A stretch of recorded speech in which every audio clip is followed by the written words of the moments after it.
This is no ordinary dagger. Give me the dagger!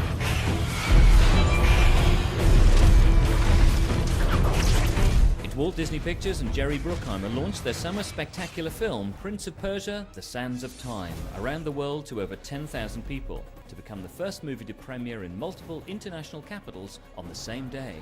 Each gala premiere linked up with the movie's stars live via satellite.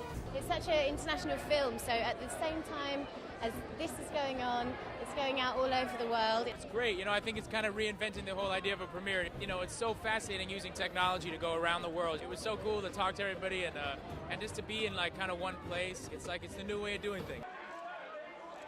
How do you start and approach a video adaptation and turn it into a full-fledged hour-and-a-half-long movie? Well, it all comes from story and character, and Jordan Mechner, who created the game, came in and pitched us a story that we were intrigued with. He wrote the first screenplay, and then we brought in some other big Hollywood writers to come in and embellish the characters and the plot. So you start from the basic idea of the game. You have to try to take what's best out of the game or the book and try to work with that. And also, novels, go on for a long time, and we try to make movies under 2 hours. So sometimes you have to cut things out. The Kartel.com asks, what was your favorite part about shooting the film? I think the dagger rewind is really spectacular. Our visual effects worked beautifully. We had some wonderful artists working on that to create something that was unique and special. I think that's kind of one of the most interesting things you can see in the movie. He has to be stopped. He has to be stopped. He has to be stopped. You were familiar with the game before you got involved with the film?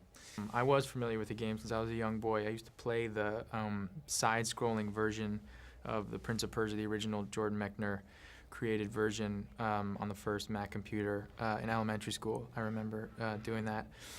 Sometimes I wish I could go back and tell, that 8-year-old kid who was playing the game that, one day, 20 some odd years later, he would be playing the lead in a Jerry Bruckheimer blockbuster movie based on that video game. And for me, that's kind of how I felt when I was making the movie. I felt like I was kind of unlocking that piece of my childhood again. It was like fun every day, running and jumping and fighting bad guys. Just done. Where's the dagger? You're welcome to search me for it. You kind of get used to being the only girl, one of two, and usually the girls don't work with each other in these sort of movies, so you just get used to it and you kind of muck in. I never imagined myself even in a film, let alone in a movie like this. It was pretty full on. More than anything, I had to train in the gym just to get my stamina up because it was pretty full on out there, and I needed to be able to get through the day without collapsing. So I was in the gym sort of 6 days a week, and then we went through like a fighting boot camp, where we learned how to fight, and that was pretty fun. I always sort of saw myself as a little bit of a stunt girl, but never had the opportunity to do it, and I got to do a lot of my own stunts, and that was really cool as well. Time will erase everything. I love being in this film because it gives actors a great opportunity to delve into their characters and their cracks and their flaws. I believe that there's good and bad in all of us, and I believe that there's a light side and a dark side. The worst person in the world to get hold of that dagger is Nizam. Let's just get through this part, and then we'll move on to more interesting moments in the film. TheCartel.com, which asks, how were Jake and Gemma cast? I kept coming back to Jake. What I didn't know was whether he could become an action hero. But he took that on in spades. He really, really took that on, and he made himself into an action hero, and he made himself have an English accent, and the work that he did was phenomenal.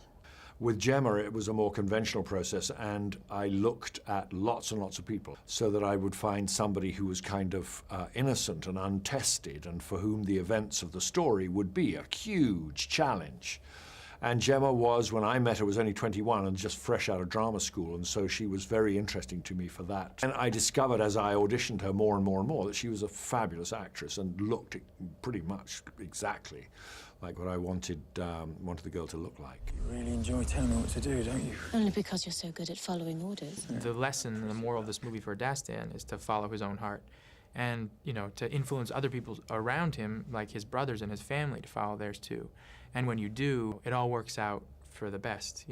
Ultimately, it's not painless, but it's for the best. And I hope that, you know, kids can take away, you know, that if they listen to their heart, they'll never really go wrong. It's time. We have to get out of here.